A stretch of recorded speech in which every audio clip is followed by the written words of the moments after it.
कौन है रोहिंग्या शरणार्थी? ये तो हमारी क्लास में बहुत बार डिस्कस हुआ है, लेकिन वास्तविकता में रोहिंग्याज इस बारे में आज भी अपनी पहचान मांगते हुए फिर रहे हैं कि कौन है रोहिंग्या शरणार्थी। आज के सवाल में हम चर्चा करने जा रहे हैं दुनिया में शरणार्थी समस्याओं के लिए जाने जाने वाले देश बांग्लादेश के बारे में, साथ में रोहिंग्याओं के बारे में, और तीसरा यूएन के हाल ही के एक ऐसे सुधार के बारे में जिसमें यूएन ने पलटी मारी है। यूएन ने ऐसी पलटी मारी कि रोहिंग्याओं को लग रहा है कि उनके साथ धोखा हो गया है। क्या है पूरी कहानी, जरा इस हेडलाइन को पढ़िए। लिखा है, यूनाइटेड नेशन बांग्लादेश ने साइन करी है एक deal to aid Rohingya relocate to the island. जो हमारी क्लास के पुराने विद्यार्थी हैं वो तो इस पूरी घटना को बहुत अच्छे से जानते हैं, जो नहीं जानते उन्हें हम बेसिक से बताएंगे, लेकिन थोड़ा ब्रीफ करते हुए जरा ध्यान से सुने। साथियों, यूनाइटेड नेशन बांग्लादेश ने एक डील साइन करी है रोहिंग्याओं को एक आइलैंड पर बसाए जाने के लिए। आप सभी जानते होंगे बात हो रही है भाषण 4 आइलैंड के बारे में, और अगर आप नहीं जानते हैं तो मैं आपको थोड़ी सी बातें और बता देता हूं, फिर मैं यूएन का रोल समझाऊंगा। फिलहाल के लिए यह समझ जाइए कि बांग्लादेश के द्वारा जो कार्य किए जा रहे हैं इसे यूएन ने मान्यता दे दी है। यूएन ने कहा है वेरी गुड, बहुत अच्छा कर रहे हैं आप, करते रहिए, हम आपके साथ हैं, चलते रहिए। तो क्या है ये पूरा मसला, आइए मैं आपको एक मैप के माध्यम से समझाता हूं। इन्हें आप पहचानते ही हैं, शेख हसीना, जो कि इन दिनों एक प्रकार से समझिए कि यूएन की नज़र में बहुत ही मतलब अच्छी प्राइम मिनिस्टर के रूप में निकल के आ रही हैं, क्योंकि इन्हें बहुत सारे अवार्ड इन दिनों दिए भी गए हैं, क्योंकि इन्होंने प्रोग्रेस के लिए काफ़ी काम किया है। ये अपनी इसी इमेज का फ़ायदा उठाने में कामयाब हुई और बांग्लादेश और यूएन के बीच समझौता हो गया। क्या समझौता है आइए हम बताते हैं, लेकिन उससे पहले कुछ बेसिक्स इस मैप के माध्यम से समझने का प्रयास करिए। साथियों, जैसा कि आप सभी को पता है कि बांग्लादेश भारत के द्वारा एक नदी जो बांग्लादेश में एंट्री करती है उसके तट पर बसा हुआ है। कौन सी नदी? गंगा मैया।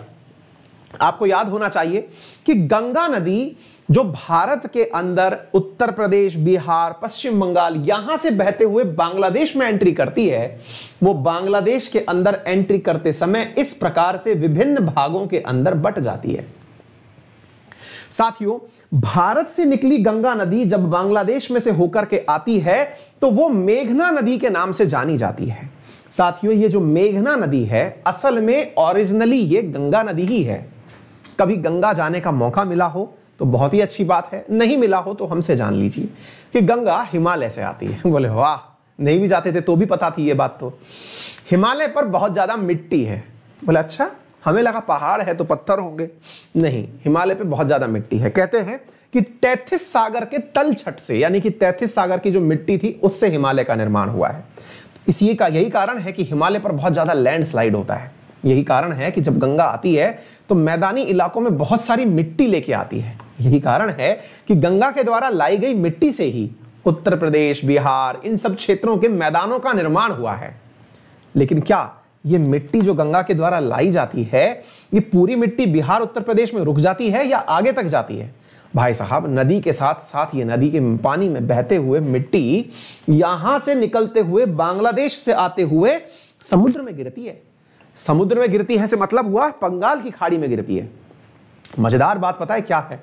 मेघना नदी के साथ में आई हुई ये मिट्टी बांग्लादेश के इस क्षेत्र में इतनी गिरती है कि पानी के साथ साथ समुद्र में मिट्टी के गिरने से मिट्टी का लेवल धीरे धीरे चढ़ता चला गया, चढ़ता चला गया, चढ़ता चला गया, और आज से 30 साल पहले, आज से 30 साल पहले यहां पर, यानी कि ये वाला जो क्षेत्र है, इस क्षेत्र पर एक नया आइलैंड बनकर आ गया। यानी कि नदी के पानी में इतना तलछट था, यानी इतना सिल्ट था कि उस सिल्ट के जमा होने से बांग्लादेश में नदी के मुहाने पर एक नया आइलैंड बन के आ गया। और मजेदार बात, कितने साल पहले? मात्र 30 साल पहले यहां पर एक आइलैंड बन के आ गया। उस आइलैंड का नाम है भाषण 4 आइलैंड। आप पूछेंगे कि ये आज क्यों पढ़ा रहे हो माननीय? हम पढ़ा क्यों रहे हैं, अब उस पर भी आएंगे। फिलहाल के लिए ये जान लीजिए कि भाषण 4 क्या है।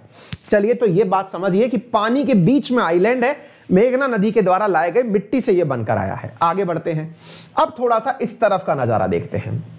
आपको यहां पर जो देश दिख रहा है उसका नाम है अपनी कहानी में यानी पुरानी कहानियों में बर्मा जिसे कहते हैं, वर्तमान में जिसे म्यांमार कहते हैं। ये म्यांमार के अंदर साथियों बुद्धिस्ट लोग जो हैं वो मेजॉरिटी में पाए जाते हैं। मेजॉरिटी बुद्धिस्ट लोग यहां पर रहने वाले मुस्लिमों को पसंद नहीं करते। यही कारण है कि बुद्धिस्टों ने यहां पर रहने वाले मुस्लिमों को मारकर भगाना शुरू किया। यह बात आज से लगभग 10-15 साल पुरानी है। उनके भगाए जाने से यहां के मुस्लिम लोग भागते भागते इस क्षेत्र में आ गए। रखाइन प्रोविंस कहते हैं। समझिए कि यह म्यांमार का एक राज्य है, तटीय इलाका है। जिस प्रकार से हमारे तट पर बहुत सारे राज्य हैं, तमिलनाडु, केरला, इस प्रकार के राज्य हैं, ऐसे ही म्यांमार के इस क्षेत्र में जो सबसे ज्यादा मुस्लिम बहुल इलाका था, जिसे रखाइन प्रोविंस कहा जाता था, यहां के मुस्लिमों को म्यांमार के बुद्धिस्टों ने मार मार के भगाना शुरू किया। बहुत बड़ी संख्या में नरसंहार हुआ, जिसके चलते यहां से लाखों की संख्या में मुस्लिम, जिन्हें रोहिंग्या मुस्लिम कहा जाता है, वो म्यांमार छोड़ करके बांग्लादेश एवं भारत समेत दुनिया के विभिन्न देशों में शरण लेने के लिए चले गए। दोबारा सुन लीजिएगा, रखाइन प्रोविंस से निकले हुए रोहिंग्या कौन है? तो मुस्लिम हैं। वो यहां से भाग करके अपने लिए शरण ढूंढने विभिन्न क्षेत्रों में एंट्री कर गए, जिसमें से भारत एक है। लेकिन सबसे ज्यादा प्रभावित जो हुआ वो इसके साथ बॉर्डर साझा करने वाला बांग्लादेश हुआ। आप जरा इसे देखिए, आप शायद समझ पाए। ये इसके साथ, म्यांमार के साथ बॉर्डर बनाने वाला बांग्लादेश का हिस्सा है। इधर की तरफ भारत है, ठीक है। तो बांग्लादेश में यहां से सीधा ये लोग ट्रांसफर करके चले गए और ये एक छोटी सी जगह है जिसे जाना जाता है कॉक्स बाजार के नाम से। इस जगह जाकर के ये लोग रहने लग गए। कितने लोग रहने लग गए? लगभग 1 लाख लोग आज भी इस कॉक्स बाजार नामक स्थान पर रहते हैं। अब असल में बांग्लादेश, जो कि कभी खुद भारत के लिए अपने आप में एक समस्या बना हुआ था, आज भी है, क्योंकि यहां से बहुत से बांग्लादेशी भारत में आए हुए हैं और उसके कारण भारत में बहुत संकट होता है। जिसके खुद के देश से निकल के लोग शरणार्थी के रूप में दूसरे देश में शरण पाए हों, अब उसे भी उसी पीड़ा से गुजरना पड़ा। कौन सी पीड़ा से? कि दूसरे देश के लोग उसके यहां शरण लेने आ गए। यानी एक प्रकार से लेवल सेट करिए। शरणार्थियों में सबसे ऊपर शरणार्थी जिनका लेवल थोड़ा ठीक ठाक है वो होगा एक प्रकार से बांग्लादेशी शरणार्थी। लेकिन सोचिए, जो बांग्लादेश में शरण लेने आ जाए तो उसका हालत तो बांग्लादेश से भी बुरा होगा। तो उसमें आ गया रोहिंग्या, यानी कि बांग्लादेशियों से जो नीचे का लेवल निकल के आता है, जिनका जीवन स्तर, जिनकी जीवन प्रत्याशा, जिनका HDI ह्यूमन डेवलपमेंट इंडेक्स, आप समझ सकते हैं कि जो बांग्लादेश में शरण लेना अपनी प्राथमिकता समझ रहा हो तो उनके लिए यहां रहना कितना मुश्किल या दुर्भर कार्य रहा होगा। ऐसी स्थिति में ये कॉक्स बाजार में आ गए। लगभग 1 लाख लोग आज भी यहां रहते हैं। अब यह समस्या बांग्लादेश के लिए एक बहुत बड़ी चिंता का विषय बन गई कि यार इतने लोगों को रहने का मतलब यह हुआ, उनके रोजगार की भी व्यवस्था होनी चाहिए, हेल्थ की भी व्यवस्था होनी चाहिए, सब व्यवस्थाएं होनी चाहिए। और इन 1 लाख लोगों को वापस म्यांमार में भेजना पॉसिबल नहीं है, क्योंकि ये लोग जाना नहीं चाहते कि हमें मार देंगे। अब करें क्या? ऐसी स्थिति में बांग्लादेश ने एक समझदारी का कार्य किया। क्या समझदारी का कार्य किया? अब वो समझदारी है कि नहीं है वो दुनिया जाने, लेकिन जो बांग्लादेश ने काम किया वो मैं आपको बता देता हूं। उसने एक दिमाग लगाया। क्या दिमाग लगाया? कि बोले समुद्र के अंदर एक आइलैंड है, एक टापू है, जो कि हाल ही में नया बन के आया है।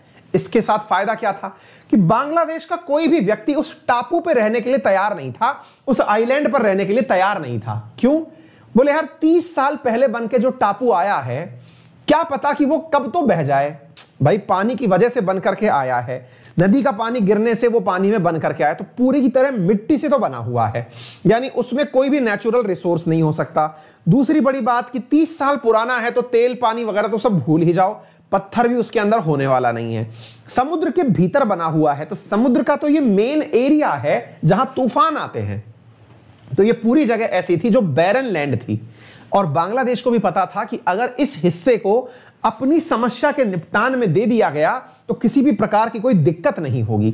बांग्लादेश ने इस स्थान को, जिसे आप भाषण 4 आइलैंड के नाम से जानते हैं, रोहिंग्याओं के लिए डेवलप करना शुरू कर दिया। बांग्लादेश ने लगभग $115 मिलियन खर्च करके इस आइलैंड पर रहने के लिए घर बनाए। साथ में यह आइलैंड बारिश के पानी में डूब ना जाए, इसलिए इस आइलैंड के चारों तरफ ऊंची ऊंची दीवारें बना दी। ताकि समुद्र का पानी इसके अंदर ना घुस आए। तीसरा, यहां पर सैनिटेशन की व्यवस्था, हेल्थ की व्यवस्था, मॉस्क की व्यवस्था, पार्क, स्कूल सब डेवलप कर दिए।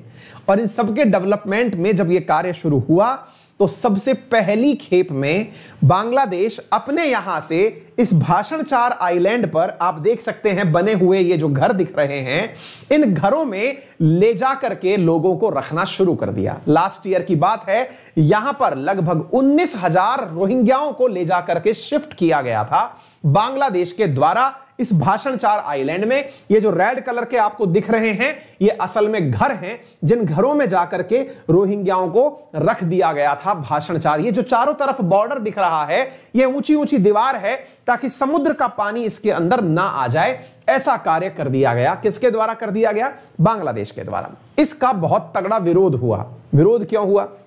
विरोध इसलिए हुआ क्योंकि असल में ये जो रोहिंग्या थे, इन रोहिंग्याओं को पहले ही बहुत बुरी स्थिति में रहना पड़ रहा था। ये जो है ना, ये कॉक्स बाजार का स्थान है। अब कॉक्स बाजार से कोई निकल करके वहां से ले जाकर ऐसी जगह डाल दिया जाए जहां पर किसी भी प्रकार का कोई ऑप्शन नहीं है। ये देखिए, बांग्लादेश की सेना, नौसेना का जहाज है जिसमें बिठा बिठा करके लोगों को छोड़ने जाया जा रहा है। ये लोगों को क्यों ले जाया जा रहा है? इनका कहना है कि ये अब यहां तो रह नहीं सकते क्योंकि जगह नहीं है, इन्हें उठा के वहां ले गए। दुनिया के बहुत से लोगों ने इसका विरोध किया कि बांग्लादेश एक प्रकार से इन्हें सजा देने का काम कर रहा है, समुद्र में ले जाकर के वहां छोड़ने का काम कर रहा है, जिसकी कहीं और से कनेक्टिविटी ही नहीं है। केवल घर जरूर हैं, लेकिन घर के नाम पर ये लोग आमदनी के लिए करेंगे क्या? धन कैसे कमाएंगे? सब पैसा वैसा कहां से आएगा? ये बड़ा ही एक चिंता की बात यहां पर बन के आई। अब पता है हुआ क्या? हुआ ये मुद्दा पहुंचा यूएन के पास, यूनाइटेड नेशंस के पास। पता है, यूनाइटेड नेशंस की भी एक बहुत तगड़ी कहानी है। वो भी केवल जोर उस पे चलाता है जो मान ले। अब उसकी बात को म्यांमार ने तो मानने से इनकार कर दिया कि हम तो मान नहीं सकते, हम रोहिंग्याओं को वापस ले नहीं सकते। तो यूएन ने बांग्लादेश पर प्रेशर क्रिएट किया। क्या किया कि भाई आप रोहिंग्याओं के साथ अच्छा नहीं कर रहे हो, आप इनको एक आइसोलेट स्थान पर ले जाके डाल दे रहे हो। ऐसी स्थिति में ये रहेंगे कैसे, खाएंगे क्या, जिएंगे कैसे? सारी बातें हो गई। इसके बाद में बांग्लादेश ने कहा कि हम इतना ही कर सकते थे जो हमने कर दिया। हमने इनके लिए घर बना करके इन्हें रिलोकेट करने का तो प्रयास किया। आपको हमें प्रशंसित करना चाहिए, हमारी प्रशंसा करनी चाहिए, रादर देन हमारी कमियां निकालने की। और वास्तविकता भी है भाई, बांग्लादेश ने तो कम से कम अरेंजमेंट तो किया, बाकी देशों ने तो उन्हें रखने से भी इनकार कर दिया, या फिर जो उनका अपना देश है वो तो उन्हें वापस बुला ही नहीं रहा है। तो ऐसी स्थिति में बोले हमने कम से कम रहने के लिए घर तो बनाए, उनके लिए आवश्यक सुविधाएं तो डेवलप करी। तो ऐसी स्थिति में यूएन को बुलाया गया, यानी यूनाइटेड नेशन का जो रिफ्यूजी काउंसिल है उसको इनवाइट किया गया और कहा गया कि आप आइए, एक बार सारी जगह चक्कर काटिए और देखिए कि क्या वाकई में इनके लिए रहने लायक व्यवस्था डेवलप करी है हमने, या फिर इन्हें ऐसे ही छोड़ने की बात की है। तो यूनाइटेड नेशन का जो यूनाइटेड नेशन रिफ्यूजी काउंसिल है वो यहां आया। उसने बकायदा इस पूरी जगह का मुआयना किया, जहां पर मॉस्क बने हुए हैं, बच्चों के लिए स्कूल्स डेवलप की गई हैं, प्रॉपर तरीके से रहने की जगह बनाई गई हैं। और हाल ही में यूनाइटेड नेशंस ने अपना स्टैंड बदल दिया। बदलने का मतलब क्या हुआ? यूनाइटेड नेशन ने इस भाषणचार आइलैंड पर प्रॉपर सर्वे करने के बाद यह पाया कि बांग्लादेश ने जो किया वो अच्छी बात है और रोहिंग्याओं को वहां जाना चाहिए। लाभ क्या हुआ? जहां अभी 19,000 ही रोहिंग्या भाषणचार पर ट्रांसफर किए गए थे, यूनाइटेड नेशंस इंटरफेयर लगातार कर रहा था कि और लोगों को मत कर देना। अब यूनाइटेड नेशंस ने भी कह दिया है कि जाइए, ये यूनाइटेड नेशंस के प्रतिनिधि हैं, इन्होंने कह दिया है कि बाकी जो बचे हुए 81,000 लोग रह गए हैं उन्हें भी तुरंत ट्रांसफर किया जाए। साथियों, जब यूनाइटेड नेशंस आ रहा था तो रोहिंग्याओं के द्वारा इनकी खूब सारी तारीफें, प्रशंसा की गई थी। लोग रोहिंग्या वेलकम कर रहे थे। क्या वेलकम कर रहे थे? कि साहब आप आ रहे हो हमारे लिए। सब लोग बहुत खुश थे। इन्हें क्या पता था कि यूनाइटेड नेशन उल्टी पांसा फेंक जाएगा और बांग्लादेश को यह कह जाएगा कि बहुत बढ़िया, वेल डन, और बाकी लोगों को भी वहां पर शिफ्ट कर दिया जाए। सब कुछ हो जाए व्यक्ति, लेकिन कहीं किसी के शरणार्थी ना बने, है ना। दुनिया में इतनी शांति रहे कि शरणार्थी की समस्या समाप्त हो जाए। फिलहाल के लिए उम्मीद है आपको यह बात समझ में आ गई होगी क्या कुछ हुआ। अगर यह मुद्दा थोड़ा भी क्लियर हुआ हो, बेसिक से अगर आपने अब तक यहां तक की सारी बातें विद अपडेट समझ ली हो, तो लाइक वाइक कर देना यार। चैनल पर नए हो तो सब्सक्राइब कर देना। है ना, और एक आध जगह शेयर कर देना, थोड़ा सा काम हो जाएगा अपना भी, है ना। चलिए, आरएनए की क्लास जो कि आपका रिवीजन टेस्ट है स्पेशल क्लास के रूप में, उसमें आपको उपस्थित होना है। अन्य इन्फॉर्मेशंस में एनडीए का सब्सक्रिप्शन अगर आप लेते हैं 14 अक्टूबर तक तो आपको मिल रहा है 6 महीने के साथ 1 महीने का, इसी प्रकार से 24 महीने के साथ 4 महीने का एक्स्ट्रा सब्सक्रिप्शन, 12 महीने का एनडीए सब्सक्रिप्शन लेने पर 12 अगले महीने तक आपको एसएसबी के लिए फ्री ट्रेनिंग का समय, इसी प्रकार से मतलब फ्री ओरिएंटेशन का समय, इसी प्रकार से सीडीएस, एफकेट, सीएपीएफ के अंदर भी 6 महीने के साथ 1 एडिशनल महीना, 24 महीने के साथ 4 एडिशनल महीने हाल ही में दिए जा रहे हैं। आप 12 महीने के लिए अगर ये सब्सक्रिप्शन लेते हैं तो 12 महीने एसएसबी के लिए आपको समय यहां पर दिया जा रहा है। डिफेंस कैटेगरी के अंदर आप इन सब्सक्रिप्शंस को परचेज कर सकते हैं। जितनी भी क्लासेस वहां चल रही हैं सभी को आप देख पाएंगे, नई क्लास, पुरानी क्लास, पूरा कंटेंट, सारी की सारी बातें, टीचर से लाइव बात करने का मौका, वीडियोस को देखने के लिए डाउनलोड करने का मौका, साथ में उसका प्रिंट कंटेंट का निकालने का मौका, तमाम चीजें आपको अनअकैडमी पर दी जा रही हैं। यदि आप चाहते हैं एसएससी कैटेगरी में सब्सक्रिप्शन लेना तो एसएससी कैटेगरी के अंदर मेरा रेफरल कोड है अंकित 10, जिसका उपयोग करके आप 10% डिस्काउंट के साथ हमारा सब्सक्रिप्शन परचेज कर सकते हैं। फिलहाल के लिए इतना ही। अपना ख्याल रखें, बड़ों का सम्मान करें, छोटों को प्यार दें, अपना व्यक्तित्व इस प्रकार से विकसित करें कि महिलाएं आपके साथ सुरक्षित महसूस करें। धन्यवाद।